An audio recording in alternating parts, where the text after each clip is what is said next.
Everyone, this is the Authors in the Schools program presented by the Whistler Writers Festival, and I'm Rebecca Wood-Barrett, the organizer. This program is made possible by the generous support of the Whistler Blackcomb Foundation, Whistler Community Foundation, Province of British Columbia, Libby McKeever, some of you may know, Rotary, Whistler Millennium, Whistler Public Library, and the Whistler Writing Society. We're very excited to have you here today. And I'm also incredibly honored to welcome guest author Tanya Talaga to talk about her nonfiction book, Seven Fallen Feathers, Racism, Deaths, and Hard Truths in a Northern City. Tanya Talaga is an Anishinaabe journalist and speaker. Talaga's mother's family is from Fort William First Nation, and her father was Polish-Canadian. Her first book, Seven Fallen Feathers, is a national bestseller, winning the RBC Taylor Prize, the Shaughnessy Cohen Prize for political writing, and the First Nation Communities Read Award, Young Adult. Her second book, All Our Relations, Finding the Path Forward, is also a national bestseller and finalist for the Hilary Weston Writers Trust Nonfiction Prize. Talaga heads up Makwa Creative Inc, a production company focused on amplifying Indigenous voices through documentary films, TV, and podcasts. Buju Tanya Talaga Nagisnakas, Kamusko Pimo Jije Pinishish Nagisnakas. My name is Tanya Talaga, and my name in my language is Little Bird with Big Wings Who Carries a Heavy Burden. And it's really wonderful to be here to speak with all of you today. I'm grateful to be here, this unceded territory, and I am loving it. First time in Whistler. You guys are very lucky to live in these beautiful surroundings, these mountains, on the Squamish and Lillooet territories. So, how am I going to talk to you guys today? I was thinking about that, and I was thinking that I'm going to tell you a story. I think it's always easier when I tell a story when I'm addressing anyone, really. And I want to tell you that I speak in circles, and don't be scared by that. I always have a point, and I always come right back around to what I want to talk about, but I just kind of go meandering like this, and then all of a sudden, if you stay with me, you'll get it.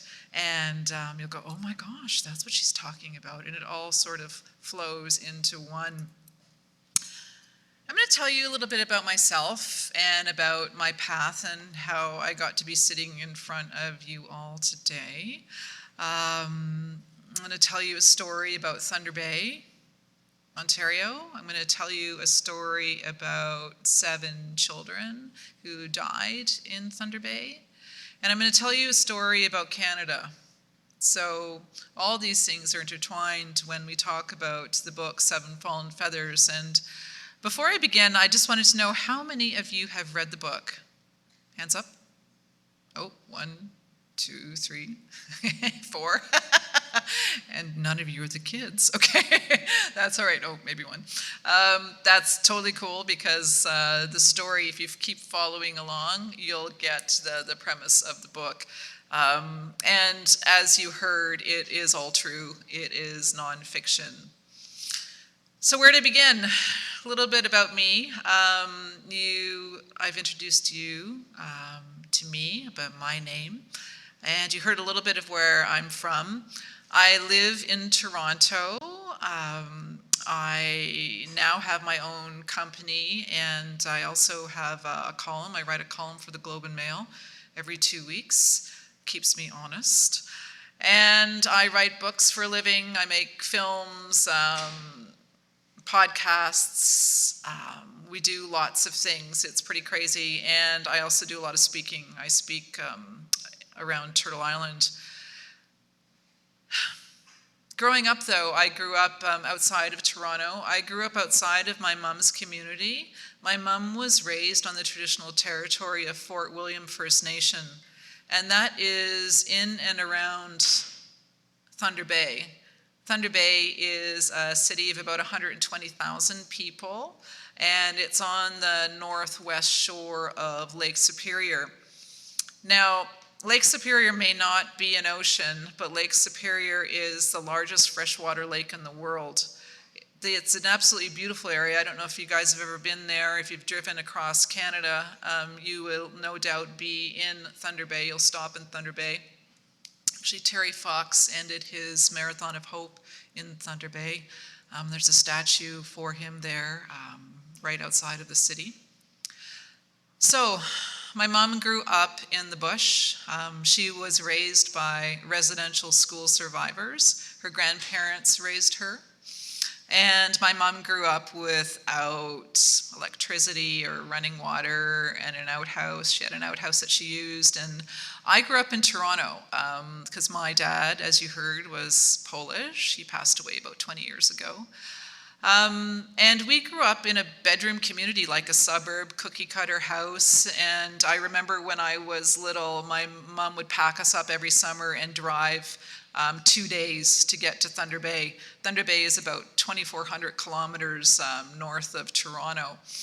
And it's quite a drive. And I remember going there thinking, oh my gosh, why do I have to spend another summer up here?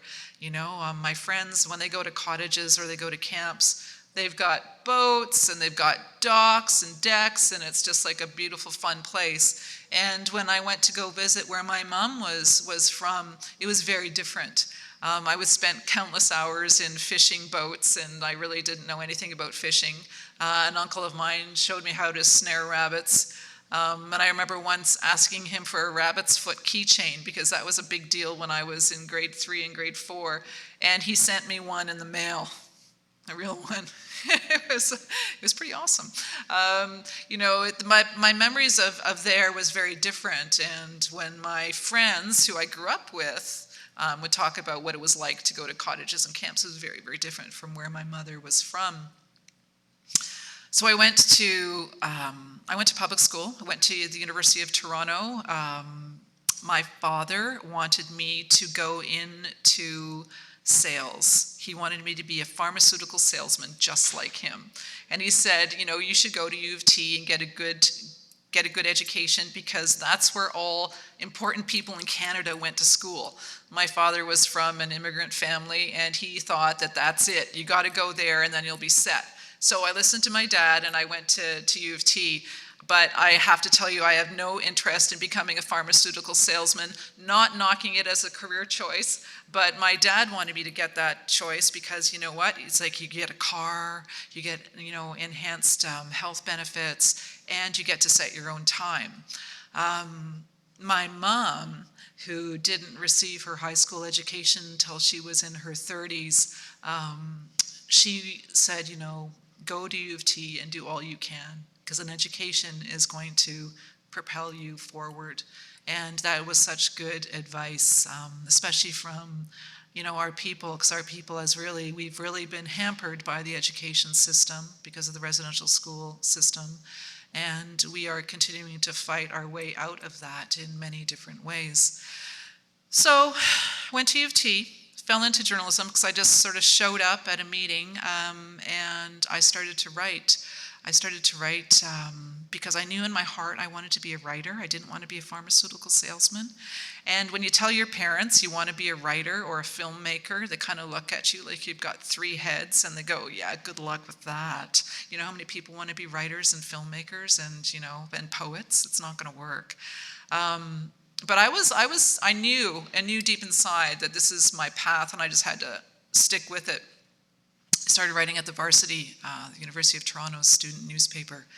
And it was pretty cool there. Highly recommend getting involved in a student newspaper, if not here at high school. When you guys go on to college or to university, it's fun. My first editor was Naomi Klein, who is here actually at UBC now, and she's written a whole bunch of books, including No Logo.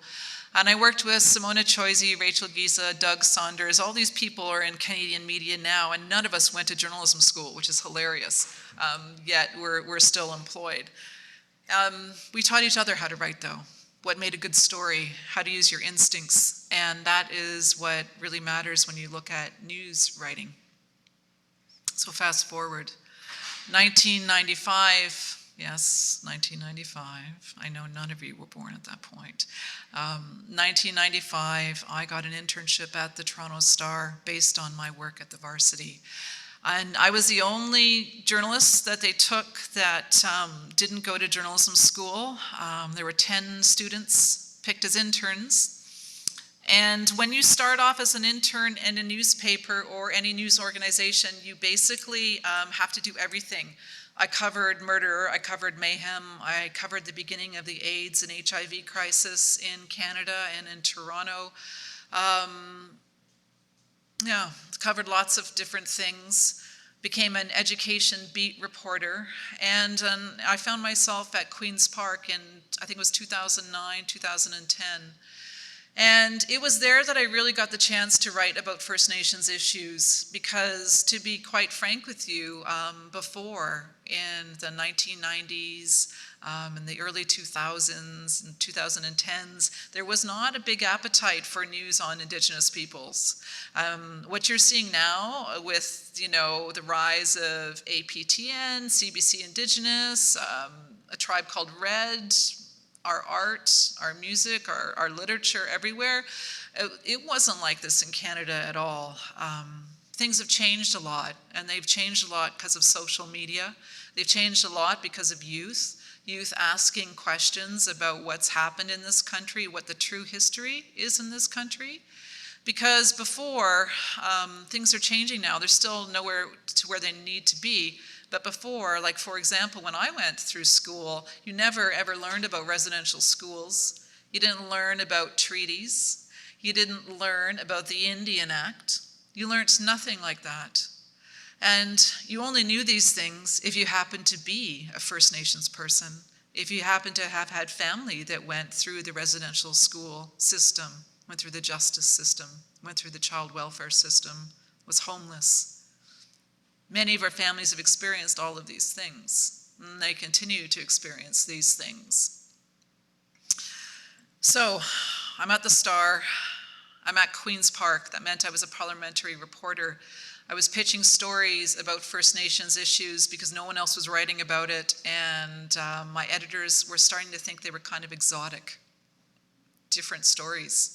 So in 2011, I pitched a story. I pitched a story to my editors about going to Thunder Bay to write a story on why it is First Nations peoples don't vote in elections. It was 2011, and it was a federal election. Stephen Harper was vying for re-election, and Jack Layton was also running against him. And when I pitched to my editor, so I need to go to Thunder Bay to tell that story, which meant getting on a plane and renting a car and staying in a hotel. And if you work for a newspaper, newspapers don't have lots of money. So that's a big deal to get out of town and do that. And my editor said, this sounds like an exotic idea. Go do it. So I did. Went to Thunder Bay, and I went there because of what I was telling you earlier. That's where my mom is from. That's where my grandmothers are from, and their grandmothers and their grandmothers. We say that we have been in this place since the beginning of time. So I went there to interview the Grand Chief of Anishinaabe Nation. At the time, his name was Stan Bairdy. Now, Anishinaabe Nation is a political territorial organization that's all of Northern Ontario. When you look at a map of Ontario, all the cities are all down here by the Great Lakes, but then you see this vast area in the north. That's Anishinaabe Nation, most of that is. There are 49 fly-in remote communities in NAN territory. The territory stretches from the Manitoba border north to Hudson Bay and east to the James Bay coast, and then just north of the Robinson-Superior Treaty where Thunder Bay is. So I went to go ask Stan, the Grand Chief, why it is Indigenous peoples don't vote. We're sitting in his office, and I'm sitting in front of him, and I asked my question, and he looked at me and he said, why aren't you writing a story about Jordan Wabas? And I'm like, oh my gosh, I must be mumbling. I'll ask my question again. And I did. And then he said to me, Jordan has been missing for 70 days. So then we went back and forth like that. I would ask a question about the election. Grand Chief, don't you think that if people voted in blocks, you would be able to turn certain ridings and you would be able to sway the election in the north? And he would look at me and he would say, Jordan was 15. Jordan was in grade 9. And after about 15 minutes of going back and forward like that, I realized that I had to put my manic Toronto journalist self aside, and I had to realize who I was, an Anishinaabe Kwe woman, and that I was sitting in front of a Grand Chief and he was trying to tell me something. And it's at that point that I like to think that my ears turned on and my heart and my eyes, I heard everything he was saying. And that's when he said to me that Jordan was the 7th student to go missing or to die in Thunder Bay since 2000. Number 7. And as a journalist, I was really embarrassed and I was shocked and I was also skeptical. Like, how's that possible? How is it possible that 7 kids have died here in this city of 120,000 people and there's no massive investigation? Where are the police trucks, satellite trucks? Where are the news trucks? How come, I don't open up my national newspapers and read about this? How come my newspaper isn't covering this? Where's the CBC or CTV? There was nothing. So I called my editor and I said, that story I'm supposed to be writing on the federal election? I don't have that story. Instead, I have another story. And I told her the story of the 7 students. And she said, write that story. So I did. Stan took me to the last place where he believed Jordan was found, and that was at the base of the Kaministiquia River. And the Kaministiquia River is this massive, thick, moving river that starts at Dog Lake and sort of runs in like a snake into Lake Superior. And where he took me was quite an incredible place, because he took me by his truck and we sat there and we got out of the truck and we walked down to the river's edge, and he said to me, this is where searchers from Cat Lake First Nation believe that Jordan was last seen. And he said his cap was found over here on the frozen river. And when I looked up, I knew exactly where I was. Across from the river was my mother's First Nation, was Fort William First Nation. And I felt sick.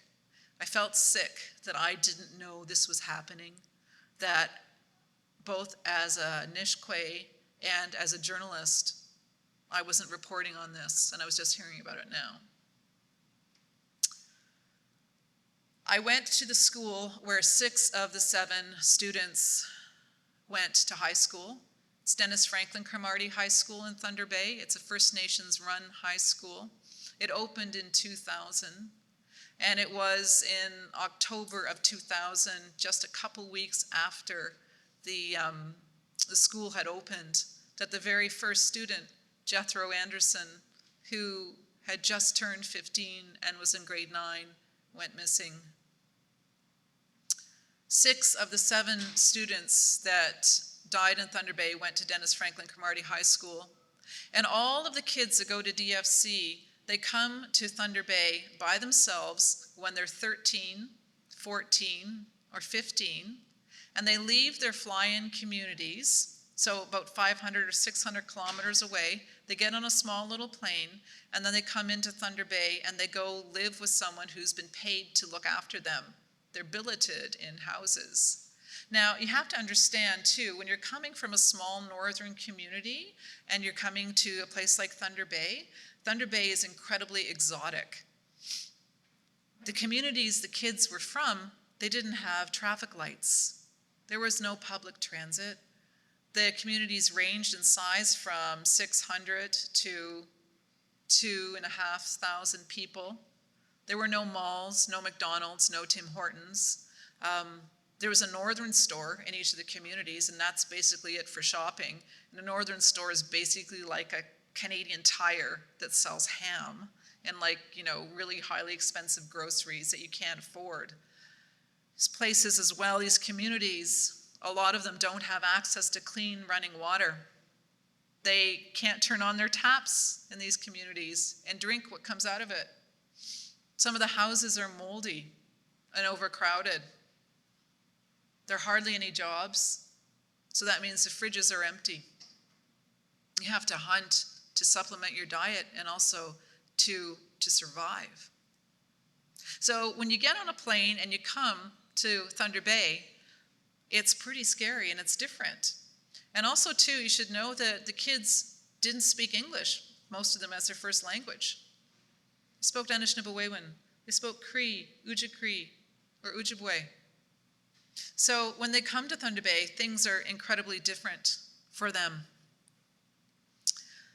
And as you heard me say, the kids started to die. 5 of the 7 fallen feathers, 5 boys, they were found floating in the waters surrounding Thunder Bay. The other 2 kids, Paul Panichis and Robin Harper, they died in their boarding homes. And in each of the circumstances, the police did not adequately investigate the causes of deaths for the kids. They put out press releases that basically said no foul play, suspected cause of death, drowning, with no investigation whatsoever. Indigenous leaders in Thunder Bay fought, and they fought really hard for an inquest. They fought the Ontario government. They said, you know, we need to find out what's happening here in this city. We need to find out what's happening to our kids. And it took, from the time Jethro died, he was the first in 2000, it took till 2007 for an inquest to be called. And by that point, Jethro had died. Curran Strang, who was 18 years old from Pikanchicum First Nation, he had also died. And Reggie Bushy, who was from Poplar Hill First Nation, he had also died in the water. And Reggie, when the government agreed to hold an inquest after the Indigenous leaders were begging for one, Ontario said, you can have an inquest, but only into 1 death. 1, that's it. Paul Panichis as well, he also passed away, and he died in his boarding home. And so they said 1 inquest only. But Indigenous leaders said no. And it was actually Reggie Bushy's mom who questioned what was happening. And she said, how come it's only for my son? What about the rest of the children that have died? And then she also asked an important question. This is a woman who doesn't speak any English, and she lives in Poplar Hill and just lost her son. She wanted to know who was sitting on the jury, who was going to sit on the inquest jury that were going to look at the death of her son. And that question actually started a ricochet effect in Ontario. The lawyers for Anishinaabe Nation picked up on that, and that actually stopped all of the trials in Northern Ontario for a period of years while Justice Frank Yakabuchi looked into the jury roll system in the North, and you know what they found? That First Nations peoples were left off of the jury rolls. Now, if you guys know anything about democracy, you can't have something like that. That's completely unfair and it's completely racist. So that practice ended, but it took years to figure it out. And also, too, Indigenous leaders fought to get an inquest further into the deaths of the kids, more kids. And they finally got there. And in 2015, an inquest was held into the deaths of the 7 students, because at that point, 7 kids had died. And the inquest took 8 months. There were 145 recommendations, 200 witnesses. It was the 2nd largest inquest in Ontario's history. And at the end of the inquest, the Thunder Bay Police were investigated. They were investigated by the Ontario government for systemic racism. And Dr. Jerry McNeely, he came up to lead the investigation. He looked into what had happened and how it was that the Thunder Bay Police were policing the deaths of Indigenous people in Thunder Bay. And then he looked at how they policed non-Indigenous people's deaths, and they saw a stark contrast. So their report was written. That took 2 years, 44 recommendations, and they ordered 9 Indigenous deaths reopened and reinvestigated by police officers from somewhere else to look at what was happening. And when they looked at those 9 cases, 4 of the cases were of the 7 fallen feathers. Jethro's case was reopened. Curran's case was reopened. Kyle Morrisow's case was reopened. And so was Jordan Wabas, the kid that I was telling you about at the beginning of my story, grade 9 student who died. His was reopened as well. And we're actually still waiting for the results of those investigations of the 4 and the 5 others. They're supposed to be released any week now. So the families are still waiting to see if they will have any justice in the deaths of the kids.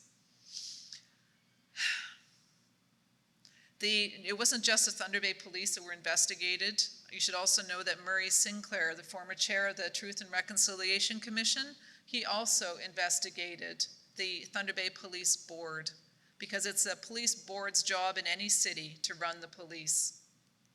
And that board was disbanded and was rebuilt. That's just the example of one city. The story of the 7 fallen feathers, the story of what's happened in Thunder Bay, could really be any small city in Canada. Can be any large city in Canada too, if you want the truth. The National Inquiry into Murdered and Missing Indigenous Women and Girls found many of the same similarities when it came to the policing of the cases of our women going missing and dying. Lack of communication with families, lack of cases being taken seriously. You see the same things come over and over again. Our peoples are often under-policed and over-policed, as you probably know as well too, that in many of the jails all across the prairies and in Thunder Bay, the Thunder Bay jail is 95% Indigenous. Yet, we only make up 20% of the population in Thunder Bay. It's the same in Kenora too. So I could go on and on. This is a story that really doesn't have an end. We're still in it. I talk to the families all the time of the 7. Just the other day, I was actually talking to Robin Harper's sister. And she was telling me about what was happening with her in her life. And I should tell you that I have been to visit many of the families in their communities since the publication of the book, and the grief is still there. It's still raw. You still have that feeling in community and in families when you lose a child, especially when you lose a teenager. It's really, really horrific. I wish I could tell you there's a happy ending to the story of the 7 fallen feathers, but as I said, it's still ongoing. Our children are sadly still dying in the waters in Thunder Bay. Our children are dying in the streets of Thunder Bay as well, our people. So we still fight for change. We still try and make things better. And so then we write books like 7 Fallen Feathers, so we can introduce you to the kids, so you know them not as statistics, but as real people. People who had friends like you guys do, and families, people that love them, people that care about them. Because we hope that if we tell you our story, you will learn from it, and you will take your knowledge forward and try and make Canada a more equitable place than it is now. And so with that, I'm getting a note from Stella saying 10 minutes. Does that mean I have 10 minutes for questions and answers? That means that's what that means, yes. So you guys can ask me anything. You can ask me about journalism. You can ask me about filmmaking. We just had our first film, my company's first film, which actually it's called Spirit to Soar, Mashkawi Manadu Bimadizuin. And it's about what has happened in Thunder Bay since the deaths of the 7 fallen feathers to about now. And the film was just premiered at Hot Docs, and it won the Audience Award. So that really makes me happy. It's 44 minutes, and you can get it on CBC Gem. And it's also going to be premiered at Imaginative this week, too. So there you are.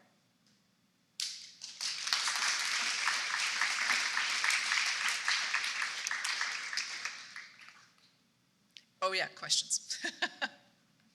Anyone? Thank you, Tanya, for your courage in bearing witness to the stories And in the book, each youth has a chapter dedicated, and I really felt I got to know each person. If anyone has a question, I'd be happy to run the mic over to you.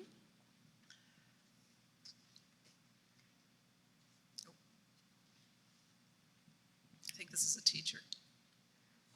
I am a teacher, and I really appreciate you being here. I've heard you speak once before, and this was, I think this will be memorable, the way you put it. But to get on to a question, have you figured out any possible way to make the concept of systemic racism simple enough for most people to understand? It's a very good question, thank you. I would take out the word systemic and just say racism. That there's been, I always describe it like this because this is how I saw racism growing up and going to school and everything else. It runs as an undercurrent through Canadian society. It always has when it comes to First Nations peoples. It's like, oh, they're so separate from us, right? It's like a silo. It's like they're federal, they're different, they're not our responsibility, our responsibility. And the reason for that, of course, is the fact that residential schools and what happened to our kids was never taught in school, and that was made deliberate. Right? Like imagine not teaching about 139 schools, 150,000 kids dying, kids not coming home, like which we're hearing about now. We knew that as First Nations peoples. You always had stories in your families of someone who didn't come home, of some child that was missing. And we're just waking up to that now in Canada.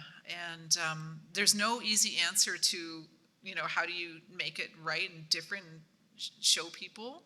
I think what's happening now is helping because they're seeing that we weren't just whistling Dixie. This was the truth. And they're also seeing that colonial laws that built Canada, like the Indian Act, which is still on our books, is a totally racist piece of legislation. And it was used to build the apartheid system in South Africa. South African lawmakers came here to study it. This is this country, and this is the truth about this country, right? But you don't know it because your parents didn't grow up knowing that if you're not Indigenous. Your parents didn't know this, the lawmakers didn't know it, the police didn't know it, the politicians didn't know it because it wasn't in the textbooks. It wasn't talked about because the Canadian government said, nothing to see here. And that's where we are now. That's the problem that we have now. But the good thing is that we're talking about it now. We didn't before.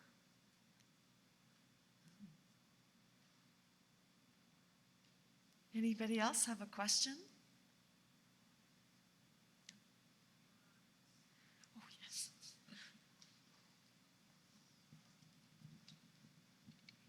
Thank you. One of the things that somebody said at the Writers' Festival, which was so true, was giving a voice so we all know their name, and that was such a beautiful gift of the book. One of the things that I'm sort of noticing, and perhaps this is a question for you as a journalist, is when we're looking at crime against people of color, we sort of identify the victim, like the George Floyd trial. Right now it's Ahmaud Arbery's trial, and I don't notice that much when the crime is against people who are white.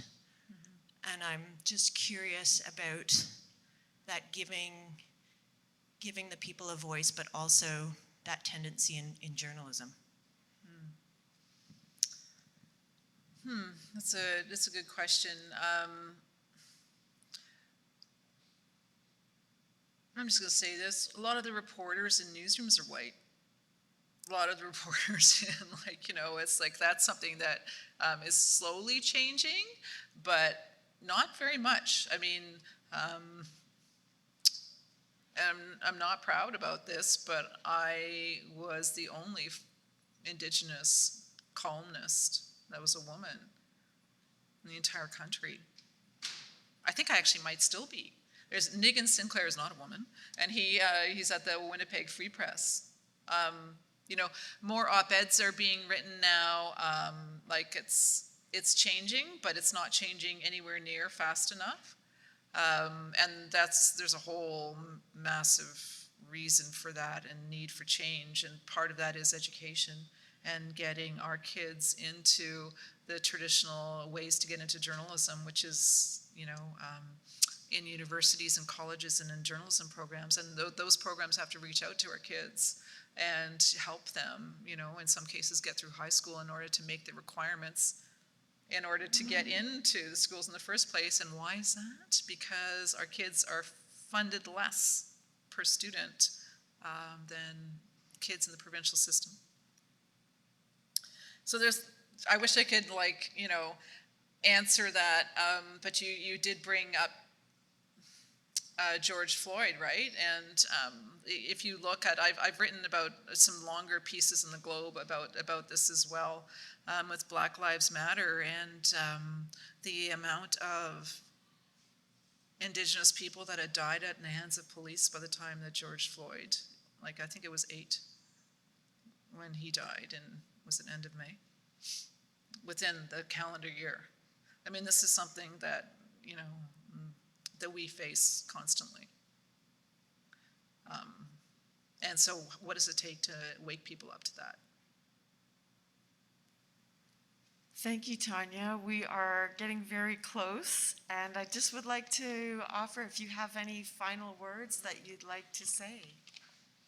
Thanks for listening. I know you're like, oh my gosh, she talks for an hour. This is what happens. But you know what? I'm grateful for you guys all listening to the story of the 7 Fallen Feathers. I hope you read the book or see our documentary, Spirit to Soar.